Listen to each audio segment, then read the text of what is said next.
In 1974, something invisible began to happen inside American gas stations. Not a collapse, not a scandal, something quieter and far more consequential.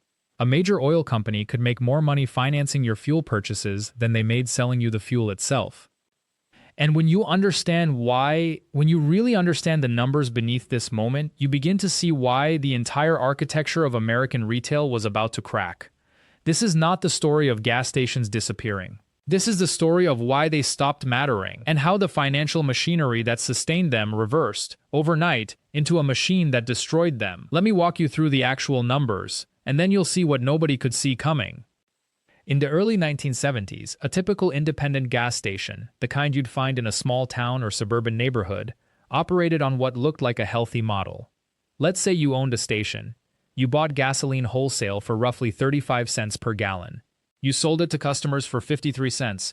That 18-cent spread felt generous. On 10,000 gallons a week, a respectable volume for a decent location, you'd gross $1.00 in fuel margin.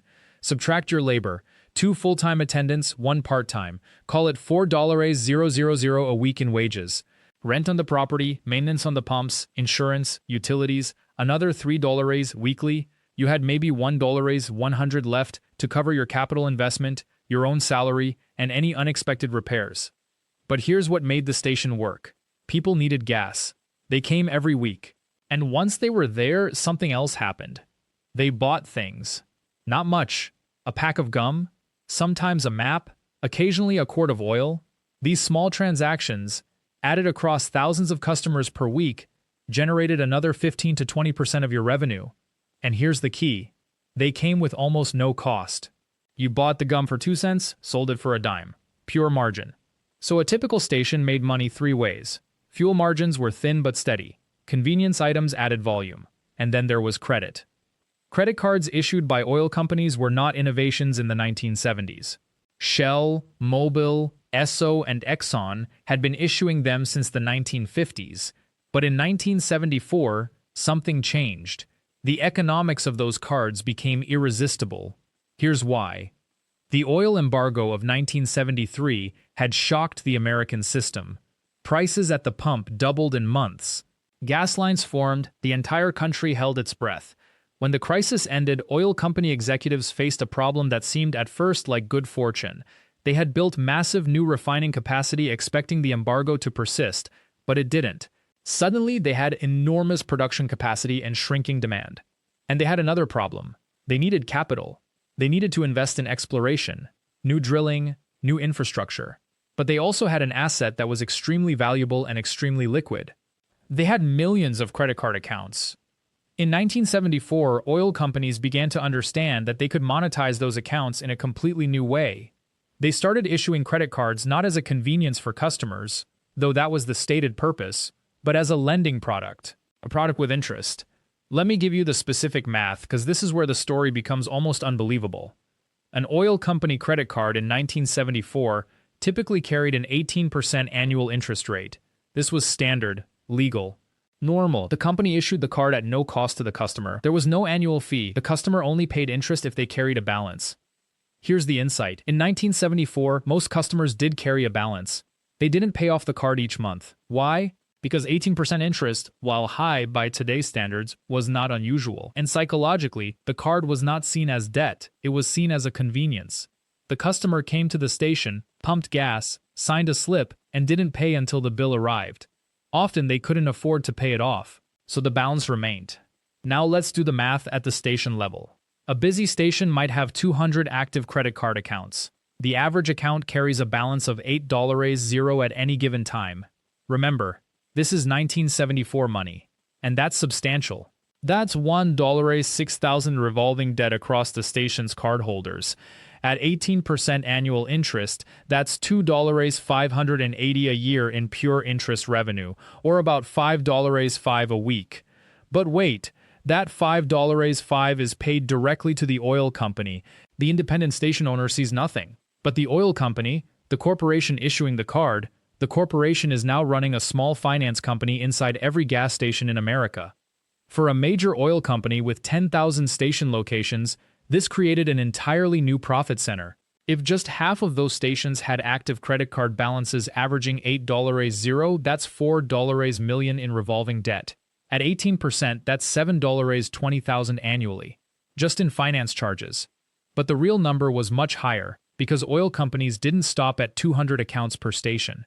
They aggressively marketed the cards, they created loyalty programs, they made it almost automatic. Buy gas, use the card, build points, get perks. By the mid-1970s, some stations had 500 or 600 active accounts, some had even more. The numbers exploded upward. And here is where the story becomes counterintuitive. As oil company executives began to see the credit card as a major profit driver, not a convenience tool, but a lending product, their incentives began to diverge from their station owners' interests.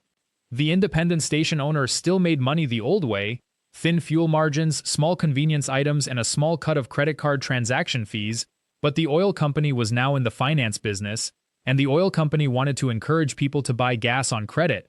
They wanted to maximize the revolving balance. They wanted to maximize interest income. This created a subtle but profound tension. The station owner wanted transactions to be fast, easy, and numerous. Small margins, high volume. Get people in, get them gas, get them out. The oil company wanted to make credit attractive. They wanted people to buy on credit, carry balances, pay interest. These goals began to conflict. In 1976 and 1977, major oil companies began to raise interest rates on their credit cards. They pushed 18% to 19%, then 21%. By 1978, some were at 24% or higher. This was legal. This was deliberate. The oil companies were explicitly optimizing for interest income, not convenience. The effect was immediate and devastating for station owners who didn't understand what was happening. Customers saw their bills rising, they saw the interest charges, they began to resent the oil company, and they began to shift their behavior. Some started using different payment methods: cash, checks, other credit cards. Others reduced their visits to that brand of station and shopped around. The credit card, which had been positioned as a loyalty driver, became a point of friction. And this is where the real story of oil company finance begins to emerge. By 1978, major oil companies had recognized something profound. They didn't actually need gas stations anymore. Not really. The stations were expensive to maintain, they required constant capital investment, they were franchised or independently operated, which meant the oil company didn't capture all the margin, and the stations were increasingly commoditized. Nobody drove to a specific station for the experience. They went where it was cheap, where it was convenient, where it was on the way. But the credit card business? That was different. That was a captive customer base. That was recurring revenue. That was pure margin, minus the cost of capital and collections. Oil companies began quietly to transform themselves. They stopped thinking of themselves as energy companies with credit card programs. They began thinking of themselves as finance companies that also sold energy. And when you make that cognitive shift, everything changes about how you run the business. The station networks became, in effect, debt collection agencies with gas pumps attached. This is not hyperbole. By the late 1970s, some oil companies were spending more on credit card customer service, collections, and portfolio management than they were spending on station maintenance and operations. And here's the thing that nobody at the station level could see. This transformation was going to make the independent gas station obsolete. Not because of competition, not because of prices, not because of customer preference, but because the financial architecture underneath the entire system was being quietly dismantled and rebuilt. The independent station owner in 1978 had no idea that the corporation he bought his fuel from was no longer in the station business. The corporation was in the finance business. And that created a complete misalignment of incentives that would within a decade reshape the entire landscape of American fuel retail. But that's not where the story ends, because as oil companies pivoted toward finance, they exposed a vulnerability they didn't anticipate. They became dependent on a credit system that could collapse, and in the early 1980s it nearly did. What most people don't understand about the gas station economy of the late 1970s and early 1980s is that it wasn't really an economy of gasoline at all anymore. It was an economy of receivables. The oil companies had extended so much credit to their independent dealers that the balance sheets were no longer about fuel margins, they were about whether those dealers could actually pay their bills on time. A typical independent station operator in 1980 might have owed his supplier anywhere from $1.00 to $4.000 in outstanding credit at any given time. This wasn't unusual. It was structural. The oil company extended the credit because the dealer had no other way to operate. The dealer accepted it because he had no other choice. But here's what made this fragile. That credit was being extended on the assumption that wholesale fuel prices would remain relatively stable. And in 1979 and 1980, they didn't. The Iranian Revolution in 1979 sent crude prices spiraling upward. Within months, the price per barrel had nearly doubled. For an integrated oil company with refineries and upstream operations, this was actually a windfall. Higher prices meant higher margins on crude they'd already extracted and refined. But for the credit system that held independent stations together, it was catastrophic. Here's why. When crude prices spiked, the wholesale price the independent dealer had to pay for fuel spiked immediately, but the credit terms didn't change. The dealer still owed money on his previous purchases, and now he had to pay significantly more for his next fill. Imagine owning a station where you'd been selling regular unleaded at 49 cents a gallon. Your supply contract with your oil company gave you a specific margin, maybe 6 or 7 cents per gallon, and you'd built your entire cash flow model around that. You had a mortgage on your building, you had 2 employees, you had a routine. Then crude prices jumped 30% in 8 weeks. Suddenly your supplier is telling you that the price you pay for fuel is going to increase significantly. That margin that seemed guaranteed, it's being squeezed. Your competitors down the street are facing the same pressure, so you can't necessarily raise your prices without losing customers to them. But you still have to pay your previous credit balance, you still have to make payroll, and now you're also being asked to pay more for the fuel you need to operate. That's when the credit system began to crack. Oil companies began to see defaults and delinquencies spike in early 1980. Dealers who had been reliable for years suddenly couldn't pay their bills on time. Some couldn't pay at all. The companies had to make a choice. They could tighten credit, which meant cutting off supply to dealers in default, or they could extend credit further, hoping that prices would stabilize and dealers would eventually catch up. Most oil companies chose the latter. They had too much capital trapped in their credit portfolios to absorb the losses, so they kept financing dealers who were slowly becoming insolvent. This created a peculiar moment in American business. For the first time, the oil majors were essentially running a shadow banking operation for independent dealers. They were no longer in the business of selling fuel to efficient retailers, they were in the business of keeping inefficient retailers alive long enough to either turn around or finally go bankrupt. Neither of those things happened on a predictable timeline. So oil companies found themselves with billions of dollars in outstanding credit that was slowly decaying in value. The interesting financial truth here is that oil companies had accidentally created a situation where their profitability was almost entirely dependent on managing a portfolio of failing retailers. They were making money not from the fuel itself, but from extending credit to people who were struggling to pay for it. It's a version of what happened with Sears's credit card operation. It's not what anyone intended, but once the machinery started grinding, it developed a logic of its own. And that logic had an expiration date. By 1982, several oil companies had begun to acknowledge what was happening. The credit portfolios they'd built weren't assets anymore, they were liabilities. Billions of dollars extended to dealers who would likely never be able to pay it all back. Exxon's management, for example, conducted an internal audit in 1981 and found that they had over $2.8 billion in outstanding dealer credit. Of that amount, approximately $6.00 million was considered at risk of default or significant collection delays. That's a real number. That's not a theoretical problem. That's $6.00 million that Exxon had to figure out how to account for on their balance sheet. The company's response was telling. Rather than absorb the loss, they began a systematic restructuring of their dealer relationships.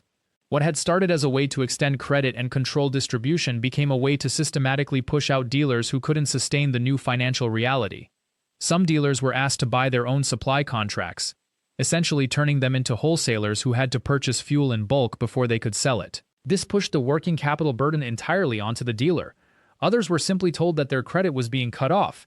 They'd need to find another supplier or close down. This was economically logical for the oil companies. They were right to stop extending credit to operators who couldn't sustain themselves at the new price levels. But the timing and the mechanism created a wave of closures that reshaped the entire American gas station landscape. Between 1980 and 1985, approximately 8.00 independent gas stations closed in the United States. That's not a gradual decline, that's a structural collapse. Some of these closures were inevitable. The economics of an independent gas station in a world of volatile crude prices and tight margins simply didn't work for many operators. But the speed and the concentration of these closures in particular regions created a secondary economic effect: consolidation. The oil companies that survived this period, companies like Shell, Chevron, and Texaco, emerged with a fundamentally different business model. They had fewer dealers. Those dealers were better capitalized and more sophisticated, and the oil companies had dramatically reduced their exposure to retail credit risk. But there was a cost to this consolidation. Rural and small-town America lost its independent gas stations at a disproportionate rate. These weren't profitable operations under any circumstance. Their margins were thin, their throughput was low, and once the oil companies stopped extending credit, there was no way for a local owner to survive the transition. By 1990, rural stations that had operated continuously for 3, 4, sometimes 5 decades were gone. Some became storage facilities, some were abandoned entirely, some were purchased and repurposed as other kinds of businesses. The financial mechanism that had kept these stations alive, the extension of credit by oil companies, had been the only thing preventing them from disappearing decades earlier. That mechanism wasn't charity. It was a strategy by the oil companies to maintain distribution networks in markets that would otherwise be unprofitable. But when that strategy became too expensive to maintain, it was dismantled completely, and the rural gas station, as an institution, effectively ended. If you want to understand the complete financial architecture of this period, how oil companies calculated their credit exposure, how they decided which dealers to keep and which to cut loose, and what the long-term balance sheet implications were, we've prepared a comprehensive guide that goes much deeper into the numbers, the corporate decisions, and the regional impact. It's available in the description below and in the pinned comment. The gas station that once felt like the center of American commerce, a place where you knew the attendant by name, where your credit was good because the owner knew your father, where the margin between survival and closure was measured in fractions of a cent per gallon, that institution was fundamentally a product of a specific moment in American finance. When that moment ended, when the credit lines tightened and the oil companies recalculated their exposure, the stations didn't disappear because their customers stopped wanting gasoline. They disappeared because the financial system that had kept them alive could no longer afford to sustain them. That's the hidden truth about the American gas station economy. It wasn't a story about supply and demand. It wasn't a story about competition or customer preference. It was a story about credit, about the financial structures that oil companies built to maintain control over retail distribution, and about what happens when those structures become economically untenable. The independent gas station didn't die because it was obsolete. It died because the finance that kept it alive was being redirected toward more profitable uses, and once that redirection began, there was no mechanism in place to reverse it. By the early 1980s, the transformation was nearly complete. What had been a distributed, locally owned retail network, thousands of independent operators managing their own credit, their own inventory, their own relationships with their communities, had consolidated into a system of branded, corporate-controlled outlets. The oil companies weren't just selling gasoline anymore. They were selling a standardized experience, a standardized profit margin, and a standardized financial relationship. But there's a second layer to this story that we haven't fully explored yet. Because the death of the independent gas station wasn't just about the withdrawal of credit lines, it was about the emergence of a completely different retail model, one that would eventually reshape not just the gas station, but the entire American convenience economy. In the mid-1970s, a new competitor entered the gas station space, the convenience store gas pump. Chains like 7-Eleven and Circle K began installing fuel dispensers outside their stores. These weren't gas stations in the traditional sense. They were convenience stores that happened to sell gasoline, and they operated on a completely different financial model. The traditional gas station made its money primarily from fuel sales. The margin on gasoline was thin, often just 2 to 3 cents per gallon after all costs were accounted for. An independent operator needed to sell a lot of volume to make a living. But the convenience store gas pump flipped this economics. For the convenience store operator, gasoline was a loss leader, a way to get customers in the door. The real profit came from what they bought inside: cigarettes, beer, snacks, coffee, lottery tickets once those became available in the 1980s. This was a revelation to the oil companies. Here was a retail model that could absorb gasoline sales as a secondary business line, bundled with higher margin impulse purchases, all within a smaller footprint and lower labor structure than a traditional full-service gas station. The convenience store wasn't competing with the gas station on gas, it was competing by expanding the definition of what a fuel stop was. For the oil companies, this was deeply attractive. A 7-Eleven franchisee or a Circle K operator wasn't a credit-dependent middleman who needed constant financial support. They were entrepreneurs with their own capital, their own business model, and their own incentive to drive traffic. The oil company's role shifted. Instead of financing and managing a network of dependent retailers, they could simply supply fuel to independent operators at wholesale prices and let market competition sort out the winners and losers. But here's where the financial story gets darker. The convenience store gas pump didn't just displace the independent gas station owner, it created an entirely new category of financial vulnerability. Because the convenience store operator was buying gasoline at wholesale prices that fluctuated with global oil markets. When the oil crisis of 1979 hit, when crude prices spiked to over $1.00 a barrel in today's dollars, the convenience store operator suddenly found themselves in a position their full-service station predecessor had never faced. The full-service gas station under the oil company's credit system had been insulated from price volatility. The oil company bore the inventory risk. But the convenience store operator? They had to buy their inventory at spot market prices.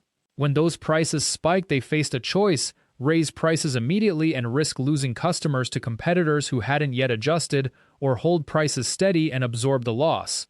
Most held prices steady, they had to, because their entire business model depended on customer frequency. If a convenience store lost its gasoline customers, it lost the foot traffic that drove snack and cigarette sales, so convenience store operators across the country found themselves taking losses on fuel to protect their core margin business. For a few years, this was survivable, but it established a principle that would eventually reshape the entire gas retail landscape. Gasoline had become a commodity that convenience store operators would manipulate for strategic purposes, not to make money on the fuel itself, but to control customer traffic and inventory turnover. This was fundamentally different from how the independent gas station operator had treated fuel. For them, gasoline was the business. For the convenience store, it was a tool. By the mid-1980s, the independent gas station had become a rarity.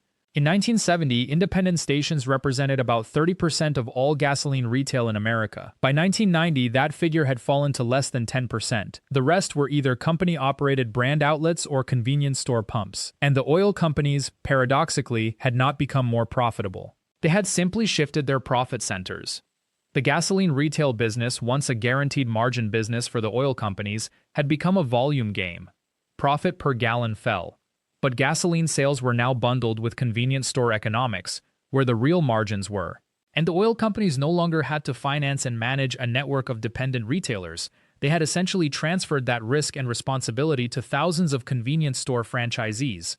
This was a brilliant financial maneuver, even if nobody explicitly called it that at the time.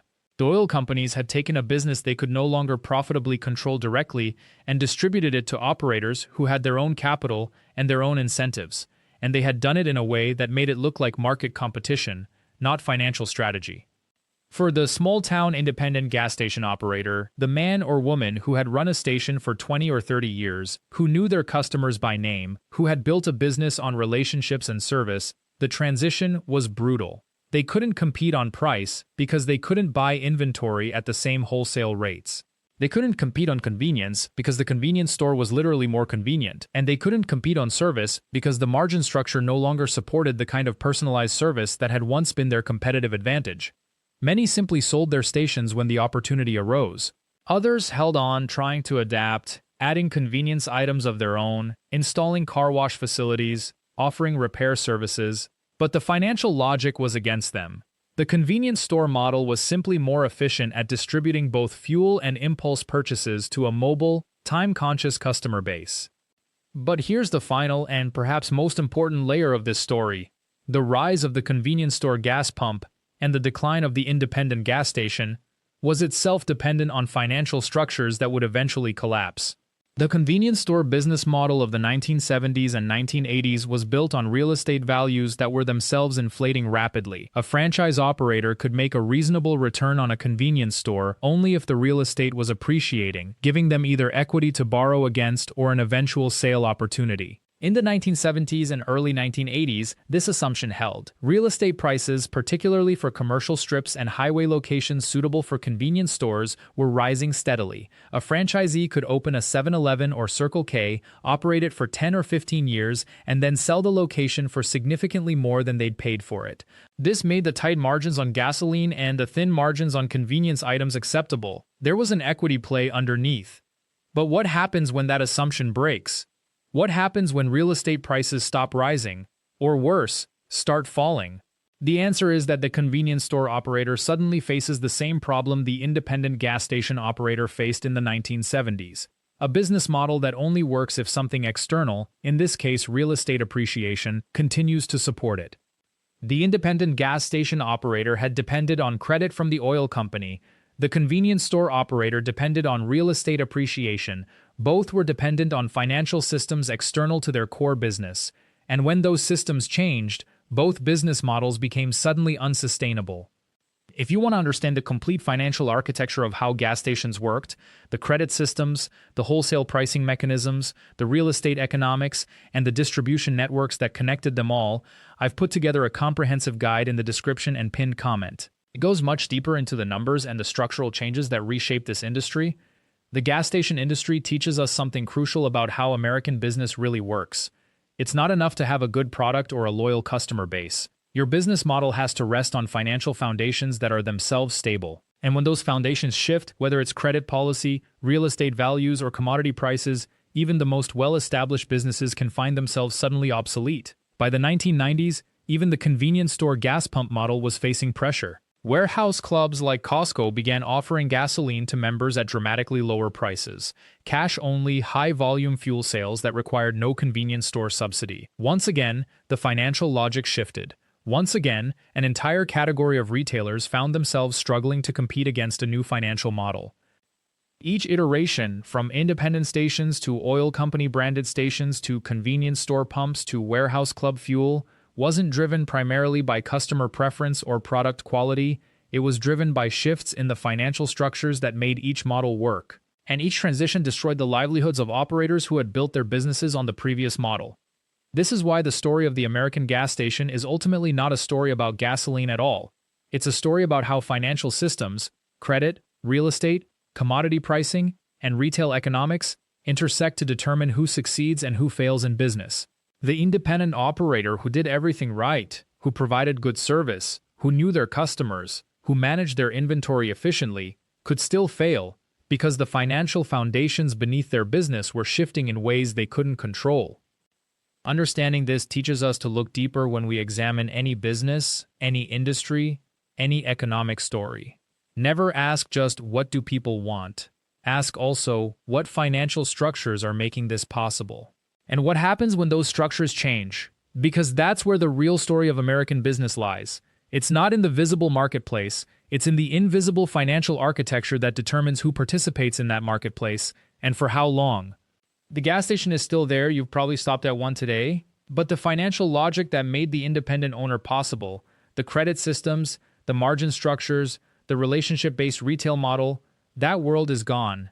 And understanding why it's gone teaches us something fundamental about how American business really works. It's never just about the product. It's about the financial foundation that makes the product possible to sell. Thank you for watching this journey through the hidden financial story of America's gas stations. If you found yourself reflecting on the businesses you remember, the ones that shaped your own community, I'd love for you to subscribe, hit that like button, and turn on notifications so you never miss our next deep dive into the lost economics of American institutions. The story of American business is